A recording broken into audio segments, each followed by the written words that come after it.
deuxième prédication sur la série qu'on a commencé ensemble, qui s'appelle Une Église digne de l'Évangile, qui parle du livre de Philippiens. Et chaque semaine, dans cette série, nous découvrons, ou redécouvrons une caractéristique d'une Église qui est digne de l'Évangile de Christ. Alors la semaine dernière, si vous étiez là, on a vu qu'une Église digne de l'Évangile, c'était une Église inébranlable, qui tient bon malgré l'adversité, qui n'a pas peur de proclamer l'Évangile et qui est active dans cette mission que Dieu lui a donnée de faire des disciples. Et je veux remercier Dieu tout de suite parce qu'il y a une sœur, il y a Myriam qui est venue me voir ce matin et qui m'a dit que l'Éternel lui a ouvert les portes cette semaine pour partager l'Évangile. Et je veux vraiment vous encourager à ça. Nous avons prié la semaine dernière, Dieu va ouvrir des portes. Et donc, si vous voulez être encouragé, allez voir Myriam à la fin du culte et laissez-lui vous raconter comment Dieu l'a utilisé cette semaine pour partager la bonne nouvelle. Alors cette semaine, mon ton va un petit peu changer. Autant la dernière fois, j'ai essayé de vous motiver et d'être joyeux, autant cette fois, on va étudier le problème numéro 1 de l'Église. L'enjeu majeur qui fait la différence entre une Église qui survit, qui vit, qui grandit, et une Église qui meurt. Ce qui explique pourquoi dans notre pays, le CNEF nous dit qu'il y a une Église qui ouvre tous les 10 jours en France. C'est incroyable. Et qu'en même temps, il y a des églises comme la vôtre qui luttent pour trouver un pasteur, pour trouver des anciens. Ce problème, il est tellement important que Jésus lui-même a pris le temps de prier spécifiquement pour cela. La seule fois où Jésus prie pour vous et pour moi, c'est directement sur ce sujet-là. Et avant qu'on continue dans Philippiens, je voudrais juste vous demander d'ouvrir vos Bibles à Jean chapitre 17. Est-ce qu'on peut faire un petit détour dans l'évangile de Jean? Si vous n'avez pas de Bible, je crois qu'il y en a dans les étagères là que vous pouvez emprunter. Jean 17, et je vais lire à partir du verset 20. Ce n'est pas seulement pour ceux-ci que je demande. Ceux-ci, c'est les 12 disciples. Mais encore pour ceux qui, par leur parole, mettront leur foi en moi. Ça, c'est nous. Afin que tous soient un. Comme toi, Père, tu es en moi, et moi en toi. Qu'eux aussi soient en nous, pour que le monde croie que c'est toi qui m'as envoyé. Et moi, je leur ai donné la gloire que tu m'as donnée, pour qu'ils soient un, comme nous sommes un. Moi en eux, et toi en moi. Pour qu'ils soient accomplis dans l'unité, et que le monde sache que c'est toi qui m'as envoyé, et que tu les as aimés comme tu m'as aimé. Jésus, il aurait pu prier pour tellement de choses. Vous savez, moi je me serais attendu à ce qu'il prie pour, par exemple, qu'on s'aime plus, pour qu'on soit zélé pour l'évangile, pour que nous ayons tout le temps envie de prêcher la parole, pour que nous ayons une foi qui bouge les montagnes, ou pour que nous ayons une théologie parfaite. Mais ce n'est pas ce que Jésus fait. Jésus, il discerne que l'enjeu numéro 1 pour l'Église, c'est l'unité. On l'a vu la semaine dernière, le vrai problème, ce n'est pas la persécution ni les difficultés. Ce n'est pas la peur, on a parlé de la peur aussi, c'est un problème secondaire. Parce que si nous ne sommes pas unis, nous ne pouvons pas être une Église indivisible. Et c'est le titre de notre message de cette semaine. Si nous ne sommes pas une Église indivisible, alors tout s'écroule. On ne l'a pas commenté la semaine dernière, mais cette idée, Paul, il l'avait déjà. Si vous revenez à Philippiens, chapitre 1, verset 27, il disait « Tenez ferme, comment ? Dans un même esprit. Combattant comment ? D'une même âme. » L'unité est nécessaire à l'Église pour qu'elle survive les épreuves du temps. Alors, sans perdre plus de temps, rentrons dans le texte. Voyons ce qui est censé créer l'unité parmi nous. Et vous allez voir que les raisons pour l'unité, ce n'est pas des raisons pragmatiques. On va voir ce que Paul va nous dire. C'est assez intéressant ici. Regardez. Je vais lire Philippiens 2 à partir du verset 1.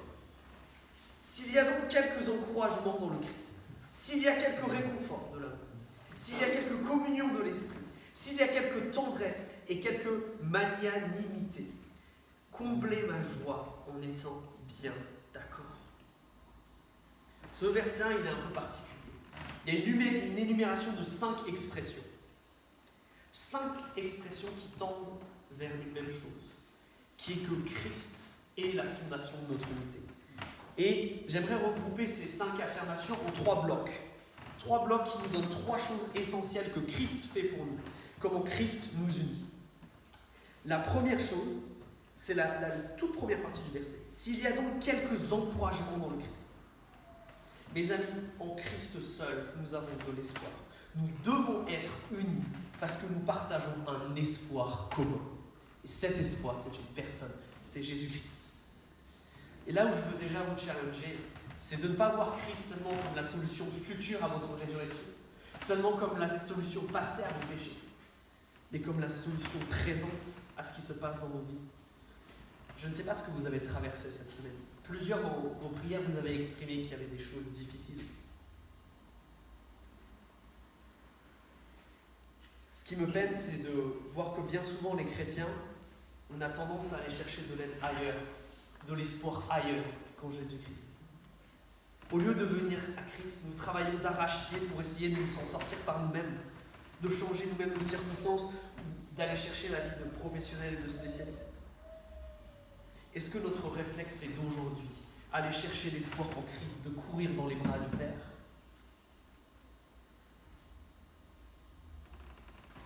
La deuxième fondation de l'unité en Christ, elle regroupe 3 expressions. S'il y a quelques réconforts de l'amour, qui vient juste après, et puis la fin du verset 1. S'il y a quelques tendresses, quelques magnanimité. J'ai beaucoup de mal à prononcer ce mot. Ces 3 formules, elles expriment une même idée. Nous sommes aimés par Christ. Et ça se manifeste. Premièrement, on l'a confessé lors de la Sainte Seine par le fait qu'il est mort à la croix pour nous sauver. Mais ce verset nous dit aussi que dans son amour, il y a un réconfort aujourd'hui. L'amour de Christ, c'est comme cet ami qui est toujours là dans les difficultés, qui n'attend pas que le malheur frappe pour être déjà à nos côtés. Et loin d'être un simple cliché, parce qu'on le dit souvent, ça, nous les chrétiens, que Christ nous aime. Je veux attirer votre mot sur le dernier mot. Chez moi, c'est traduit par magnanimité. Le mot en grec, il veut dire les viscères, les entrailles. Christ nous aime d'un amour viscéral. Est-ce qu'on peut s'arrêter un instant sur ça? Christ nous aime d'un amour démesuré, d'un amour viscéral. Et je ne sais pas si dans ta vie tu as été aimé, mais moi je ne peux pas te laisser partir ce matin sans te dire que Christ t'aime viscéralement. Tu es aimé de Dieu comme personne ne t'a jamais aimé. L'amour de Christ pour toi, il est plus grand que celui de tes parents, plus grand que celui de ton conjoint. À toi qui as mal, toi qui es affligé cette semaine. Je fais partie d'une famille qui est basée sur l'amour de Christ. 3e fondation à l'unité. Nous formons une famille par l'Esprit de Christ. C'est notre 3e fondation. Regardez, c'est ce qu'il dit Paul quand il dit « s'il y a quelques communions de l'Esprit ». Ce qui unit cette famille, c'est le fait que le même Esprit qui a réveillé Jésus d'entre les morts vit en nous. Mais Paul, il sait que quand il dit ça, comme dans toutes les familles, on a des disputes, on a des désaccords. Et souvent, c'est bien ce qui fait voler notre unité en éclats. Et j'aimerais juste prendre quelques instants pour vous parler de ça, pour parler de qu'est-ce qui fait voler notre unité en éclats. Souvent, c'est parce que nous oublions quels sont ces essentiels de la foi. Quand nous les remplaçons par des choses qui sont autres que celles-ci, l'Église souffre et se désunit. Et laissez-moi vous montrer une image. Super, elle est déjà. Marc, c'est super, trop taqué. Vous voyez ces 3 cercles? Ils représentent 3 niveaux de compréhension et de débat que nous avons, nous les chrétiens. Regardez le premier cercle, celui qui est bleu. Ça, ce sont nos essentiels. Ce sont les choses que nous devons croire pour nous appeler chrétiens. On pourrait parler du fait que Jésus est 100% humain, qu'il est 100% Dieu, que le salut nous est donné uniquement par grâce. Et puis après, les chrétiens, on a un 2e cercle, qui est celui des convictions. C'est ces choses qui nous font débattre les uns avec les autres, où nous avons une lecture parfois un petit peu différente de l'Écriture. Et je ne sais même pas si ces débats vous parlent, mais par exemple là-dedans, on a les choses comme le calvinisme, l'arminianisme, les théories sur la fin des temps, le ministère féminin dans l'Église. Puis il y a ce 3e cercle, le plus large, qui lui représente les opinions, ces préférences que nous avons, qui sont basées sur nos goûts personnels et sur nos traditions d'Église. Alors pourquoi est-ce que je vous parle de ça? Parce que la Bible nous dit que la division elle est acceptable. Le fait de manquer d'unité, il n'est acceptable que pour un cas. C'est si on touche au cercle bleu. La deuxième épître de Jean est radicale. Si quelqu'un vient à prêcher un autre Christ, si je venais à vous prêcher un autre Christ ce matin, vous devriez me jeter hors de l'église. Et vous ne devriez pas avoir peur de le faire. C'est la seule cause de division. Le problème, mes amis, c'est que nous nous divisons sur des convictions et des opinions. Pourquoi nous faisons ça? Parce qu'au lieu de les laisser dans ces cercles extérieurs, nous les faisons passer dans des essentiels. Et c'est bien souvent le problème. Et je vais en profiter pour honorer quelqu'un de votre assemblée qui, selon moi, est un modèle en matière d'unité. Et je vais parler de toi, mon cher Silas. Avant qu'il ne m'invite à prêcher chez vous, Silas et moi, nous nous sommes rencontrés. Et comme deux jeunes hommes passionnés de théologie, on a beaucoup discuté. On a beaucoup débattu, surtout sur ce deuxième cercle des convictions. Et Silas et moi, après plusieurs heures de discussion, on s'est rendu compte qu'on n'était pas d'accord sur tout, et que même sur certaines choses, on avait des avis opposés. Cependant, pour Silas, et ça prouve sa maturité, il a considéré ces choses comme étant secondaires, et c'est d'ailleurs pour ça que je suis là ce matin. Nos convictions, nos opinions ne doivent pas être des causes de dispute parmi nous. Et alors là, on est obligé de faire un petit point d'application. Qu'en est-il de toi ce matin? Est-ce que tu te rends compte que cette unité qui doit être fondée sur l'amour de Christ, l'espoir en Christ, le fait que nous soyons une famille en Christ, tu en dévies? Soit parce que, regardant cette situation compliquée dans ta vie, tu essayes de t'en sortir par toi-même au lieu d'aller chercher de l'espoir en Christ. Est-ce que tu crois le mensonge que Dieu ne t'aime pas ou n'aime pas les autres de manière égale à toi-même? Est-ce que tu fais des différences entre les enfants de Dieu? Est-ce que tu mets en danger l'unité de l'Église en ne la considérant pas comme ta famille? En ne t'impliquant finalement pas ou peu? En ne prenant pas la peine, par exemple, si tu viens ici très régulièrement, d'arriver à l'heure au culte pour saluer tes frères et sœurs? Ou alors est-ce plus grave? Est-ce que tu en veux à un frère ou une sœur parce qu'il n'a pas les mêmes convictions ou opinions que toi?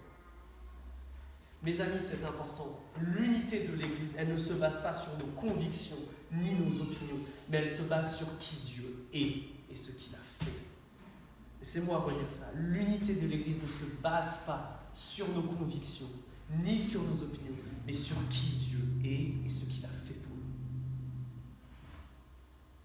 Dieu a décidé que nous devions être unis et nous a donné les moyens pour cela. Nous avons vu un espoir, un amour, une famille. Alors maintenant, vous vous dites peut-être, ok, d'accord, mais alors du coup, ça ressemble à quoi une église qui vit ça? Une église qui a compris ses fondations, qui les a intériorisées et qui maintenant essaye de vivre. Ça ressemble à quoi dans mon quotidien? Eh bien, lisons le verset 2 ensemble. Comblez ma joie en étant bien d'accord. Ayez un même amour, une même âme, une seule pensée. Un même amour, une même âme, une seule pensée. Alors, ne nous trompons pas sur ce que Paul veut dire ici. Paul ne nous dit pas qu'une église unie, c'est une église de robots, où tous les chrétiens pensent la même chose, où il n'y a jamais de divergence d'opinion. C'est pas ça que Paul dit. Paul ne parle pas d'unicité, il parle d'harmonie. Nous sommes unis pour vivre en harmonie.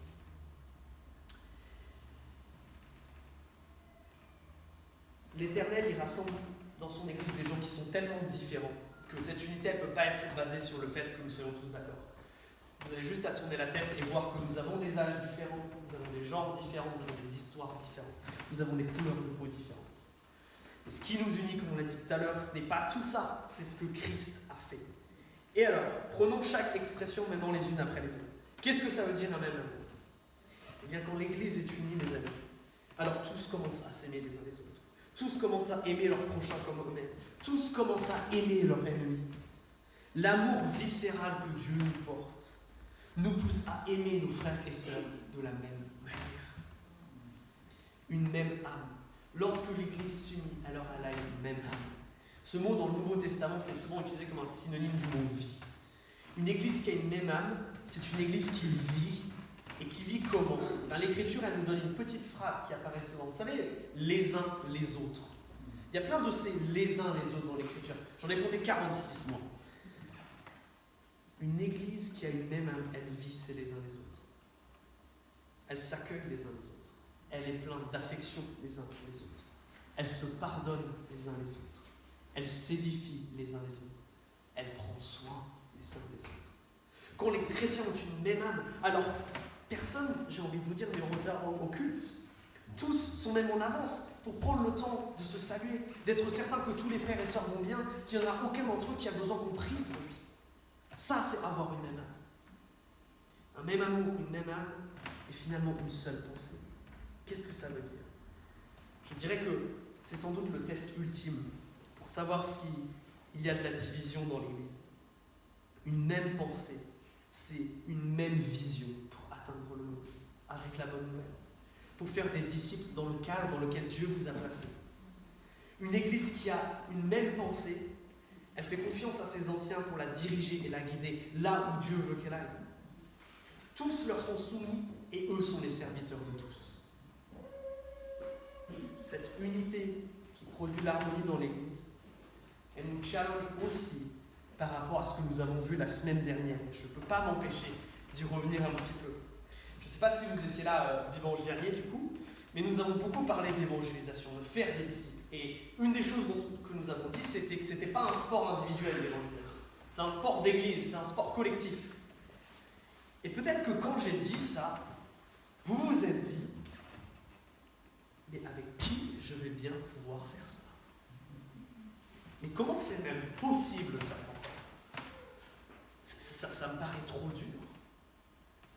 Si c'est le cas, c'est sans doute que vous souffrez d'un problème d'unité avec vos frères et sœurs. Alors, chère Église de Nantes-Ouest et chers amis de Vertical qui sont venus ce matin, permettez-moi de vous challenger un petit peu avec ce texte. Pouvez-vous dire que ce type d'unité règne parmi nous? On l'a dit, l'unité de l'Église, ce n'est pas le fait que tout le monde soit copain, qu'il n'y ait pas de conflit entre nous. Ce n'est pas le statu quo, l'unité. L'unité, elle doit produire une Église indivisible, qui fait plus que simplement se supporter les uns les autres, mais qui avance, qui lutte ensemble pour être digne de l'Évangile.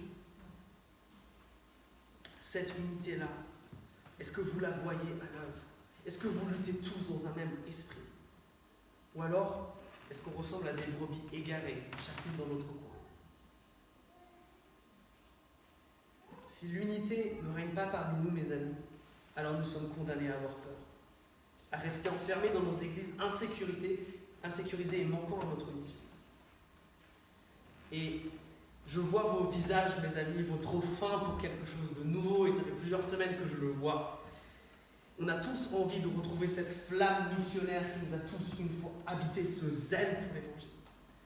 Et je veux vous dire quelque chose d'important. Si nous ne sommes pas unis, cela n'arrivera pas. Paul est clair, vous savez, on ne l'a pas étudié, mais dans toute la première partie du premier chapitre du livre de Philippiens, Paul y complimente les Philippiens. Je pense d'ailleurs que c'est un peu son église préférée, favorite. Il fait un peu de favoritisme. Il aime cette église parce qu'elle fait beaucoup de choses bien. Mais regardez ce qu'il dit, encore une fois, au verset 2. J'y reviens parce que c'est important. Comblez ma joie en étant bien d'accord. Sa joie à Paul pour les Philippiens, elle n'est pas pleine, elle n'est pas entière, tant que l'unité n'est pas là. Si nous ne sommes pas unis, alors toutes ces bonnes choses que nous pouvons faire en église, il y a beaucoup de bonnes choses dans votre église, mais elles ne peuvent pas durer, elles ne sont pas solidement établies si elles ne sont pas basées dans l'unité. Alors, après nous avoir parlé de la fondation pour l'unité dans l'Église, et nous avoir décrit à quoi une Église unie ça ressemble, Paul va maintenant nous donner la clé, la manière par laquelle nous pouvons atteindre cette unité. Et si dans tout ce que j'ai dit, vous dites, ça me concerne un petit peu, alors maintenant je veux que vous soyez attentifs. Lisons les versets 3 et 4 ensemble. Ne faites rien par ambition personnelle ni par vanité, avec humilité. Au contraire, estimez les autres supérieurs à vous-même. Que chacun, au lieu de regarder à ce qui lui est propre, s'intéresse plutôt aux autres. La clé, mes amis, pour sortir de la prison de la division, pour mettre à bas le moment d'unité, c'est l'humilité. Alors, Paul va nous donner une définition de l'humilité qui est un peu complexe. Et d'abord, il va nous dire que c'est une attitude de cœur. Regardez la fin du verset 3. L'humilité, c'est quoi? C'est estimer les autres supérieurs à soi. Intéressant. L'humilité, c'est une attitude de cœur. C'est dire que l'autre a en tout temps plus de valeur que moi. L'humilité, c'est considérer que celui qui est plus jeune que moi a plus de valeur que moi, malgré ses erreurs, malgré son manque de sagesse, malgré son manque d'expérience. L'humilité, c'est de voir le plus âgé que moi et se dire, voilà une vie de fidélité avec Dieu. Voilà quelqu'un qui a de la valeur. L'humilité, c'est se mettre au service de celui qui sait moi, de celui qui a moi, parce qu'il est plus important que moi. L'humilité, c'est de choisir volontairement de faire peut-être les choses les plus simples, les plus ingrates. Attention, ce n'est pas seulement le fait d'accepter de faire ces choses-là, mais c'est de les faire parce que nous avons conscience que ceux pour qui nous les faisons sont plus importants. Alors pour moi, un exemple d'humilité, c'est mon ami H, qui a décidé de choisir son travail en fonction de son service à l'église, parce qu'il pensait que les autres étaient plus importants que sa carrière professionnelle. Pour moi, un exemple d'humilité, c'est cette maman que je connais qui, même si elle a un travail éreintant, elle est toujours prête à accueillir chez elle et à faire à manger à ceux qui ont faim, parce qu'elle considère les autres comme plus importants qu'elle. Pour moi, un exemple d'humilité, c'est ce couple âgé qui va accepter de prendre du temps de son repos et sa retraite pour aider cette famille qui a des petits-enfants. Ils pourraient passer leur retraite bien tranquille, elle bien méritée, mais ils choisissent de considérer ces plus petits comme plus importants qu'eux. Enfin, pour moi, un exemple d'humilité, c'est mon amie Elle. Elle, si elle n'a ne serait-ce qu'une mauvaise pensée contre vous, elle va venir vous demander pardon, parce qu'elle considère les autres comme plus importants qu'elle. Qu'importe si l'autre a tort à 99,9% et qu'elle n'est responsable que de 0,01%, elle va venir s'excuser, même pour les choses qui n'ont pas franchi ses lèvres. Ça, c'est l'humilité. Mais l'humilité, ce n'est pas simplement une attitude de cœur. Regardez le verset 4. Que chacun, au lieu de regarder à ce qui lui est propre, s'intéresse plutôt aux autres. L'humilité, ça ne se passe pas que dans le cœur et c'est une réaction simplement d'un cœur transformé. Regardez le mot que Paul utilise, il est intéressant, justement. S'intéresser plutôt aux autres. Est-ce que nous nous intéressons concrètement à nos frères et sœurs? Est-ce que c'est quelque chose que vous vivez? Est-ce que vous vous intéressez d'abord à eux ou vous vaquez d'abord à vos occupations? Est-ce que c'est une attitude que nous adoptons dans notre vie de tous les jours? Moi, j'ai beaucoup de mal avec ça, je le confesse. Mais même sans aller jusque-là, est-ce que c'est l'attitude que nous adoptons le dimanche matin? Est-ce que nous considérons les autres comme plus importants que nous? Et du coup, nous nous impliquons. Du coup, cette feuille de ménage, elle est remplie à la fin du culte. Ou alors nous sommes simplement des consommateurs d'église? Est-ce que nous considérons les autres comme plus importants que nous? Et nous prenons le temps de venir en avant, je l'ai déjà évoqué, et de partir peut-être un tout petit peu plus tard, pour s'assurer que tout le monde va bien, pour prendre le temps de prier et d'apprendre à connaître nos frères et sœurs. Le défi que j'aimerais vous lancer, c'est de savoir si vous connaissez le nom de absolument tout le monde dans votre assemblée. Si ce n'est pas le cas, alors vous savez ce qu'il vous reste à faire à la fin du culte.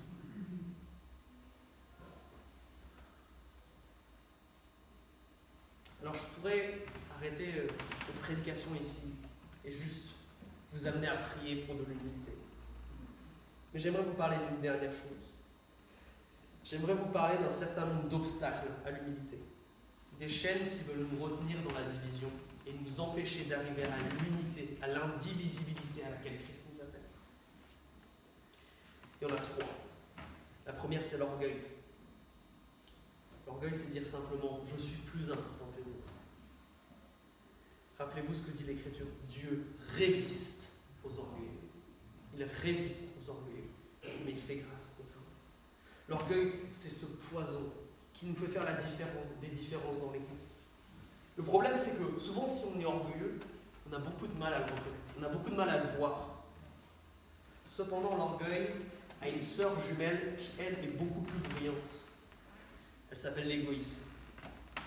L'égoïsme, c'est dire « je vis pour moi, pour Christ ensuite, et s'il me reste du temps pour les autres ». L'ordre biblique, c'est Christ d'abord, les autres ensuite, et après moi. Et ça se manifeste très concrètement par l'ordre de mes priorités. Est-ce que c'est moi le centre de ma vie? Ou c'est Christ et les autres? Je reprends mon exemple de tout à l'heure. Vous avez vu que j'ai un cheval de bataille ce matin. Si vous arrivez systématiquement en retard au culte, et que la seule chose que vous faites dans l'église, c'est venir vous asseoir le dimanche matin, alors c'est la manifestation concrète de cela. Mes amis, ne laissons pas l'égoïsme et l'orgueil brimer et brutaliser l'humilité. Et ces deux jumelles, elles ont une aile qui est encore plus pernicieuse. Elle se cache. Elle n'est pas directement présente dans le texte ici, mais elle a la capacité de détruire. Je parle de la rancœur. La rancœur, c'est-à-dire refuser de pardonner, refuser d'accorder son pardon quand on nous a fait du mal. Rancœur, elle est bien pire que l'égoïsme et l'orgueil, parce qu'elle brise complètement les relations, rendant l'humilité inefficace. Alors laissez-moi vous raconter une petite histoire. Ma petite sœur et moi, nous avons des caractères bien opposés. Et à cause de cela, moi plus jeune, j'ai eu beaucoup de mal à lui manifester de l'amour. Alors comme toute petite fille qui cherche l'approbation de son grand frère, sœur est venue m'embêter. Moi, vu mon caractère, c'est une offense. Elle m'offense en m'embêtant.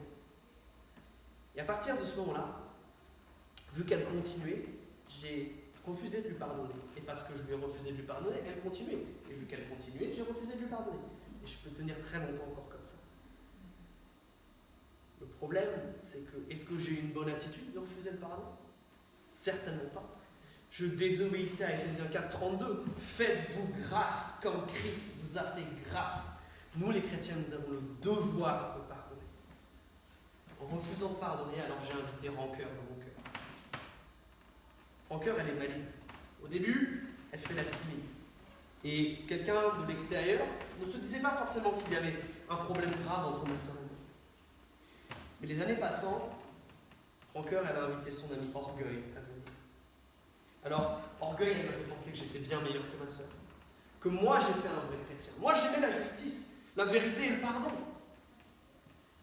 Elle m'a mis des œillères, les mains devant les yeux, de sorte que je ne voyais même plus mon péché. Je refusais d'obéir à Christ en ne pardonnant pas. Je refusais d'aimer ma sœur comme Christ m'aimait. Orgueil m'a emmené dans des folies. Et ça a renforcé le pouvoir de rancœur sur ma vie. Comme je l'ai dit tout à l'heure, orgueil, elle a une sœur jumelle, égoïsme, qui n'est jamais très bon. Alors une fois que orgueil s'est aussi invité dans mon cœur, elle a donné le double des clés à égoïsme. Et elle aussi est venue. À cause d'égoïsme, je vais passer les besoins de ma sœur après ceux de tous les autres. Je les déconsidère. Égoïsme m'a fait penser que je n'avais pas besoin finalement de m'investir dans cette relation. Et ça a duré quasiment 20 ans. Et tout est allé de pire en pire. Au point que si ma sœur se mettait à prier pendant un culte, égoïsme me prenait par la main et je sortais de la salle. Parce que orgueil me disait qu'elle était hypocrite et que moi j'étais bien meilleur. Je ne pouvais pas rester avec quelqu'un comme ça. Et en faisant ça, rancœur, elle s'installait toujours plus confortablement dans mon cœur. Et elle y était très à l'aise. Et tout a basculé. Tout a basculé le jour où ma sœur est venue me voir pour me demander pardon. Mais ce n'est pas le fait qu'elle m'ait demandé pardon, pas le fait qu'elle ait satisfait mon besoin de justice qui a fait que tout allait bien. Au moment où elle a fait ça, alors égoïsme, orgueil et rancœur ont été mis à nu. À ce moment-là, je me rendais compte que le problème c'était moi, parce que même si elle me demandait pardon, je n'étais pas prêt à lui pardonner. Le problème c'était moi. Alors, je me suis rendu compte que j'avais besoin d'aide. Et humilité m'a alors donné un énorme coup de poing dans le ventre pour éjecter rancœur, égoïsme et orgueil. Ce coup de poing, il s'appelle Matthieu 6, versets 14 et 15. Si vous pardonnez aux gens leurs fautes, votre Père Céleste vous pardonnera à vous aussi. Mais si vous ne pardonnez pas, votre Père ne vous pardonnera pas non plus vos fautes. Humilité est venue déloger ces 3 affreuses squatteuses qui avaient élu domicile dans mon cœur. Et je veux vous demander, qu'en est-il de vous ce matin? Est-ce que comme moi, égoïsme, orgueil et rancœur se sont installées depuis des années dans votre vie? Est-ce qu'elles vous empoisonnent au point que finalement ce que j'ai dit aujourd'hui n'aura pas d'effet? Parce que l'humilité ne peut pas avoir de place. Mes amis, l'enjeu est crucial. Sans humilité, pas d'unité. Et sans unité, nous ne sommes pas l'Église que Christ veut que nous soyons. Prenons conscience de la gravité que c'est de ne pas chercher à être unis, de refuser l'unité à cause de rancœur, égoïsme et orgueil. Je vais vous demander de fermer vos yeux un instant, chers amis.